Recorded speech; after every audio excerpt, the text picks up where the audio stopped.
ඔන්න මේක තමයි සාමාන්‍යයෙන් අපි page එකක තොරතුරු දෙනකොට ගොඩක්ම වැදගත් කොටස. අපි දැන් කරන page එකත් එක්ක අපි තව social media මොනවා හරි කරගෙන යනවා නම් YouTube, එතකොට TikTok, Instagram වගේ දේවල් කරගෙන යනවා නම් අපිට ඒවත් මෙතන දෙන්න පුළුවන්. එතකොට ඒ හරහත් අපිට audience එකක් හැදෙනවා, අපිව අඳුර ගන්න පුළුවන්කම ලැබෙනවා. දැන් මෙතනදී අපිට කරන්න තියෙන්නේ මේ add කියන එක උඩ touch කරාට පස්සේ මෙතනින් එනවා platform එක තෝරන්න. දැන් හිතන්නකෝ YouTube නම් YouTube කියන එක උඩ touch කරා. ඊට පස්සේ මෙතනින් add link දීලා මෙන්න මේ විදිහට වෙනම එතකොට අපි වෙබ්සයිට් එකට යනවා.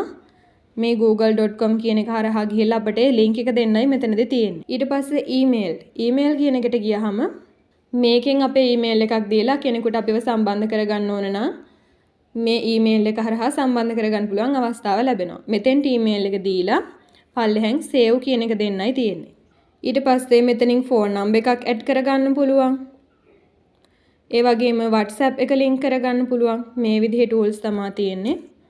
තව ටිකක් පහළට ගියහම තියෙනවා personal details යටතේ අපේ work experience දාන්න පුළුවන්. ඒ වගේම අපේ education ගැන, ඒ වගේම hobbies කියන එක යටතේ විනෝදාංශ මොනවා හරි, ඒ වගේම interest කියන එක යටතේ අපි මොනවටද කැමති, music වලටද, TV shows වලටද මේ වගේ.